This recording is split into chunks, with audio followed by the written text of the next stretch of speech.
Hi, welcome to this tutorial on how to move and create objects in 3ds Max.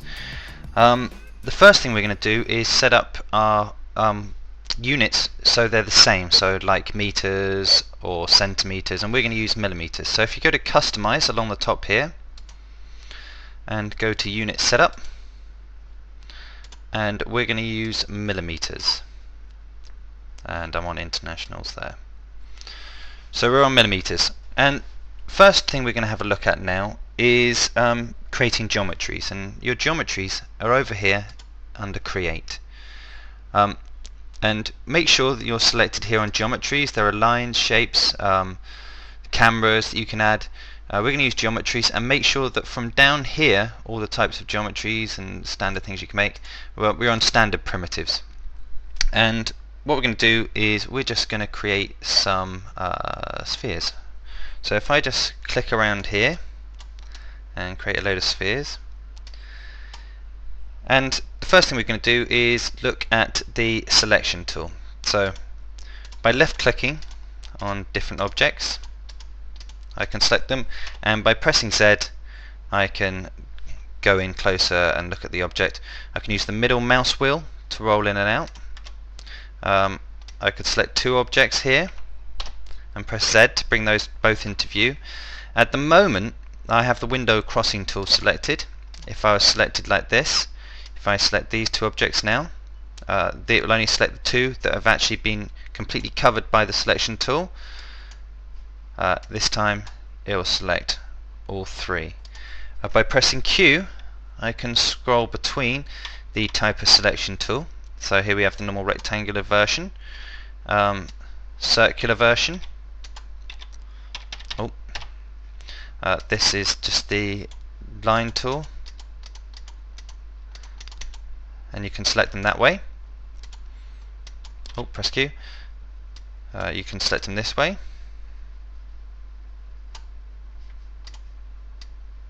And you've also got the spray can view, where you can just hold down and just whatever you go over you can select. And that's quite useful actually if you're in, say, the wireframe mode. Let's zoom in on one of the objects, so select it, press Z, because you can select different areas that you wish to manipulate. If I just turn that into an editable poly and select the faces, so it's being a little bit slow because my recording gear here. There we go. And you can just select the faces that you want to manipulate there. But don't worry about the editable poly later, we'll come back to that. So that's one way of using the different types of selection tools there. Now I'm just going to zoom out by clicking off the object and deselecting that tool there. Come out, press Z, and I'm just going to press Ctrl and A and delete all the objects there. Right, so the next tool, well, let's draw some different objects here. So this time I'm going to draw let's draw a few of these boxes around here.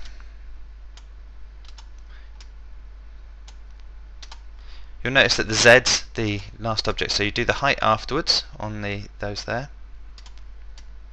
So draw the base. Now this one's different, the tube, you draw the base, then you draw the kind of the width and put it up. And let's put some shapes in here. Let's have some circles. Don't worry about what these are so much yet. And let's put some lights in here. So we've got some different lights around as well. Okay, so now we've got our viewport set up with some lights, some shapes and some geometries there. What we're going to do is I'm just going to turn this back to the rectangular selection tool, and from down here I can select if I want to select them all. I want to select just geometries, shapes, lights, cameras if you've got them and things. So if I go to geometries now, drag and select across the stage, you'll notice that only the geometries are selected. If I turn to the shape, only the shapes will be selected, and lights, just the lights are selected. There's also this tool here, select by name, which is shortcut H as well if you press it, but select by name is really useful.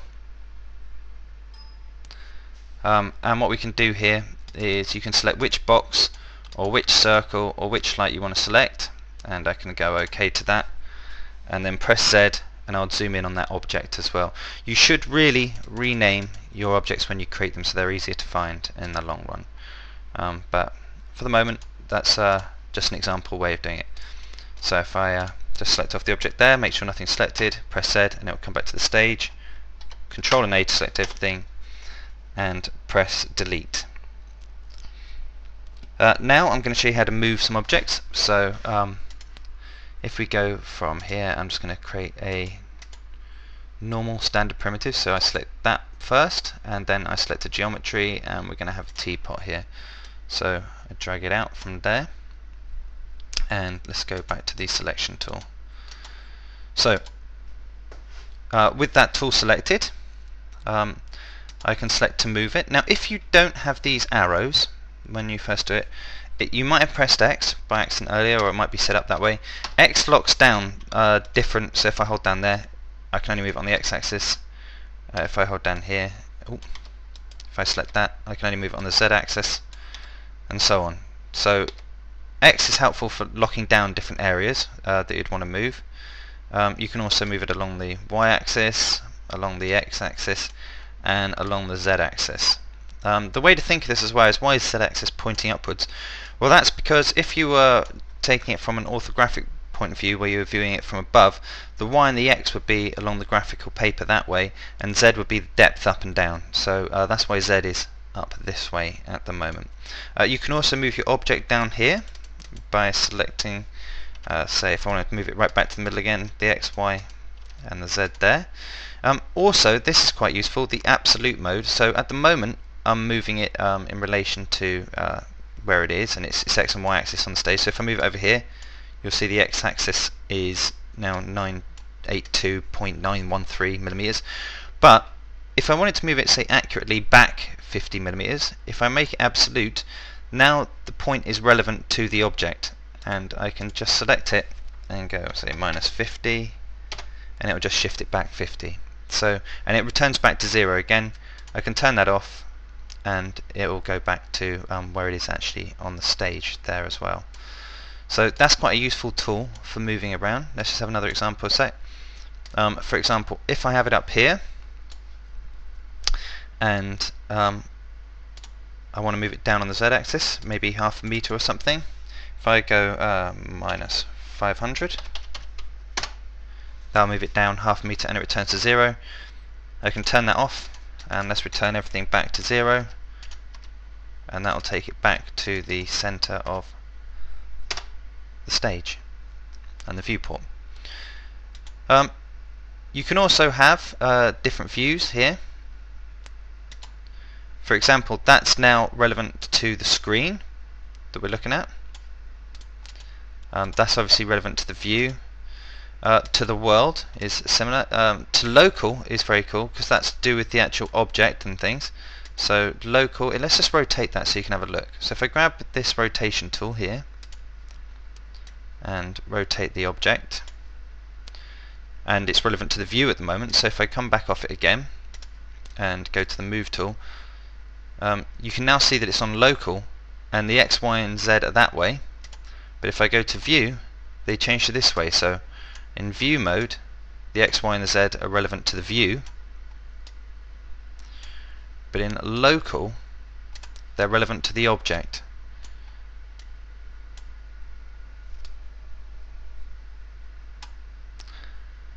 So you can just change them that way. If we go back to view, and in fact I'm just going to delete that teapot and draw another one, and we'll start again. So you can also move in several directions just by highlighting 2 or more of the different axes available. The rotation tool, you can grab the different axes here, and you can see how much you're adjusting them by. You'll notice that the X, Y and Z axis is relevant to the tool that you're using when you're doing the either rotation, the movement, or the scaling. And there you go, I can drag in all the directions that way as well, just by holding down in the middle. But it's quite hard to control that way, so if you grab just the angles there and the lines, it's much easier. Then we have the scale and uniform, the select and uniform scale. Once again, which is becoming relevant to the object there, and I can grab two different sides and do that.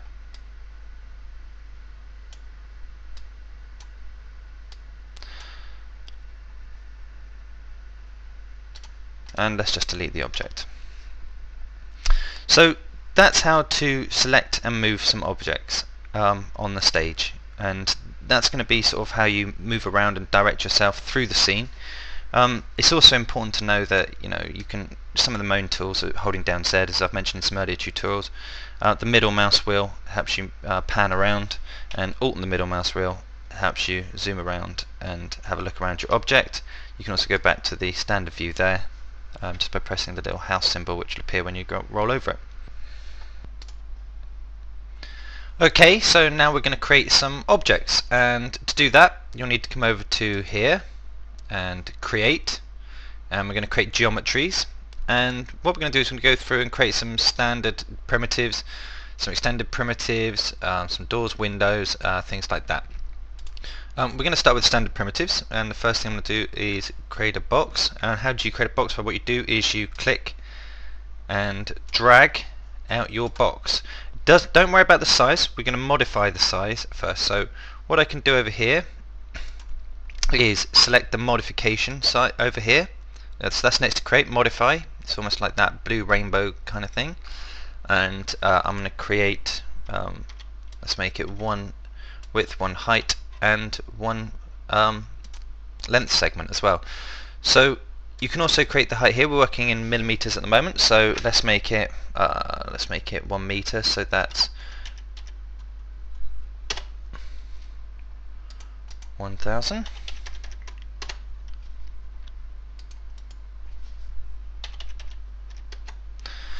And there's our object. Length, width and height segments are only important if you're going to create more complex objects. So say if I was just creating a box, there's no point in having more segments than this. But if I wanted to manipulate it in some way, let's change it up to maybe 18, 18 and 18. What you do is you convert your object, once you've created like this, into an editable poly, and you right click on the object, you go down to convert to editable poly, and now I can manipulate either the vertices, the edges, the borders, the polygon, or the whole object itself. Let's have a look at some polygons. So you just grab the polygon, and then you could manipulate it and move it up. Oh, sorry, there. Let me just grab the move tool, and you could bring up bits. You could select a few of them, and you can bring them down. And you can just click selecting. You can shift select. You can control select. There, I'm just control selecting these at the moment. If I wanted to select a whole row, you go select, and then you shift select, and it will the one next to it in the way you want to go, and that'll do that. Then I can just change it that way. So depending on the object you want to create, you add more sort of segments to it, or you don't. But keep it as simple as possible. Here's another example. Let me just Control A and delete that. And in fact, you can still see the objects still there somewhat. Sometimes that happens if you haven't selected it all. So I'm just going to press delete on that there. Okay, so let's make something like a cone now and have a look at this. So click, drag, and pull in, and then I need to right click anywhere to finish making my object. Now if I go to the modifiers, let's have a look at the modifiers here. So what we've got here is the height segment, so I could take the height segments down to perhaps 1. And look, if I take the sides down to say 6, and I render the object, it looks very jaggedy. But if I take the sides up to say 25 and render that, it looks far more smooth. In fact, let's zoom in on that bit. So just by pressing Z and render it again, you can see that it looks more smooth that way, and the more that I add to it that way, the smoother this angle would get here. Down the bottom, the smoother those lines at the bottom would get. If I add some height segments to it, let's add 6, and let's render that. You should see it's getting a bit more smoother here as well. So let's make it really smooth along the bottom there. Let's take it up to 80. and there you can see it's really smooth. But obviously the more segments you add to it and more polygons, the bigger the file size is going to be. So you have to think what the purpose is for what you're creating. You know, is it going to be seen? How close up is it going to be seen? And that sort of thing. There's also this option here, which is smooth. So for instance, I've got it here at let's take it down to say 60, and let's render that without smooth. So looks pretty good at 60. Now let's take it down to 30, and you can start to see these lines coming down there. And what smooth does is, if I click smooth and render that, it will smooth out those edges for me somewhat as well. So all round objects have these smooth options as well. You also have slice, where you can slice your object. You can slice from and to, so you can create half angles there.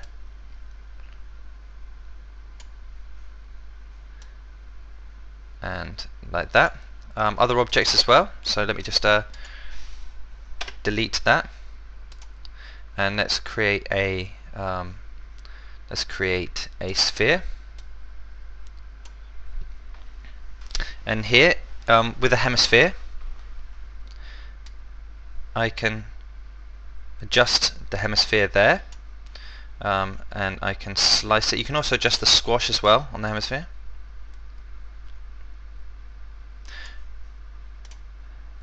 You can also put the slice in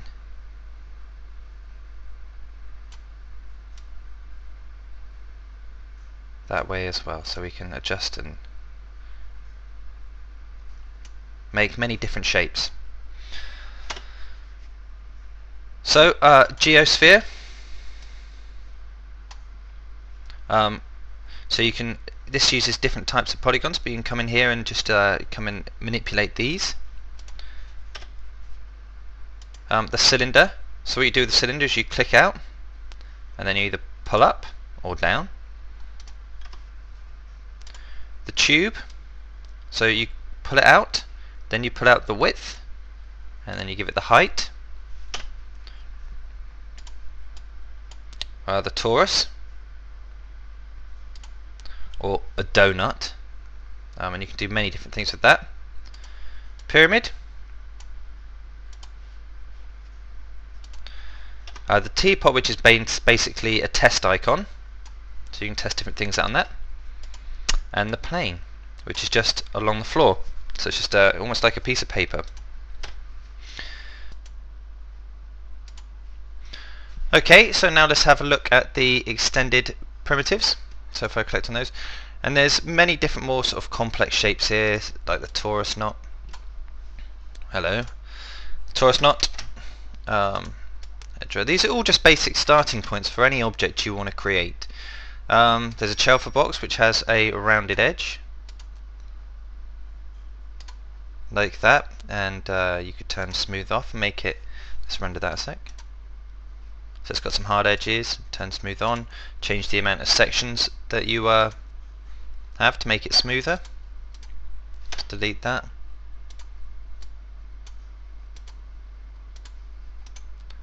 Different types of cylinders, spindles,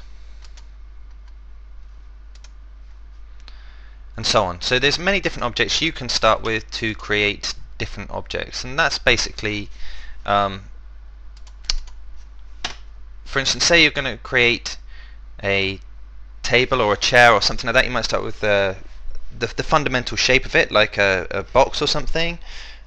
If you're going to create a cup, you might create something with a cylinder or something like that. So there's many different starting points for different objects, and you'll start looking at objects in different ways. For instance, you might start with a keyboard. If you're going to make a keyboard, you might start with a plane and lift different of the segments up to create the plane as well. So they're all different ones there. There's also different types of architectural ones here as well, such as windows, doors, and stairs as well. So let's have a look at some of these. So for instance, let's have a look at doors, and you've got pivot doors and sliding doors. And if we just draw out a door here,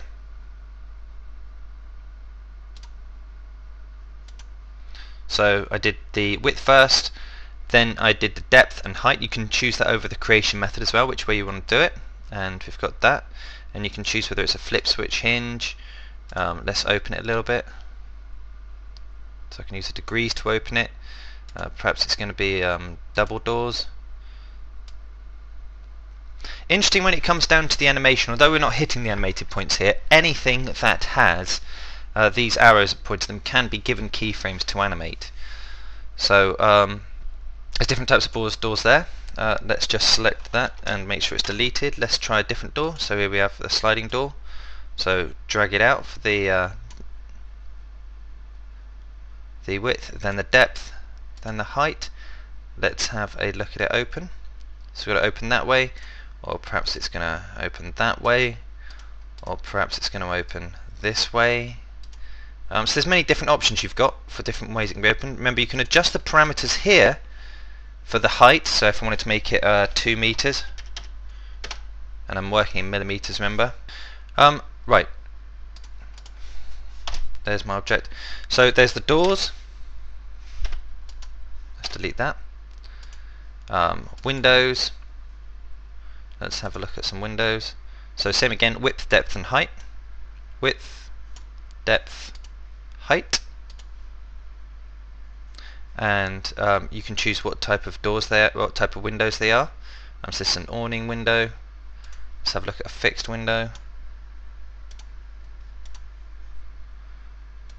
And you can change many of the options still. Pivoted window,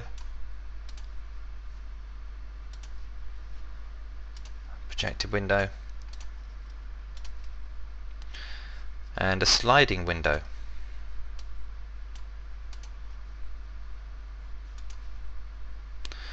So there are the different windows you can have. Let's just delete all these. So I'm just going to click off them. Oh, I'm just creating one in the background there. Right click. Control A to select all of them, press delete. And you've also got stairs as well. So if we just have a look at the stairs down here, straight stairs,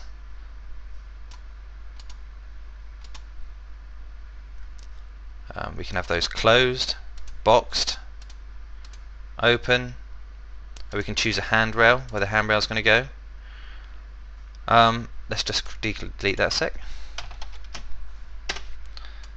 Let's draw it this way. So I want it to go from there to there. Let's have the so that's almost like the length of the, and then we're going to give it the rise as well. So length, width and rise. That's better to look at it. So the handrail, which will carry on up the side there. Maybe I'll have one on each side.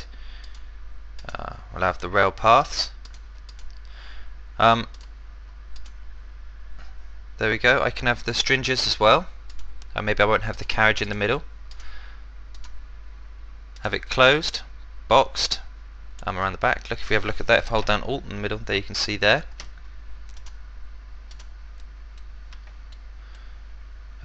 Perhaps here I want to change the overall height, so I want to make the overall height 2 meters. Perhaps the riser height between each, well, let's take that down to 30, so it's a little short staircase, or perhaps up to maybe 10 there. And the step thickness and the depth of each step. So there's many different options you can have. Let's have a spiral staircase. So let's just drag it out and you can just pull them up.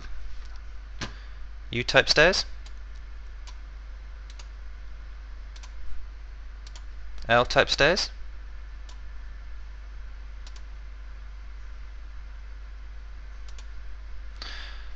So really, there's many different types of stairs you can play with here. I'd like you to have a bit of a play around with all of those now and create one of each object, starting with the standard primitives, then the extended primitives, then the doors, windows and stairs. So you can just create a stage full of different objects. And while you're doing that as well, practice selecting on objects and pressing Z to zoom in to each object, holding down the middle mouse button to pan around the objects, holding down Alt and the middle mouse button to change between objects.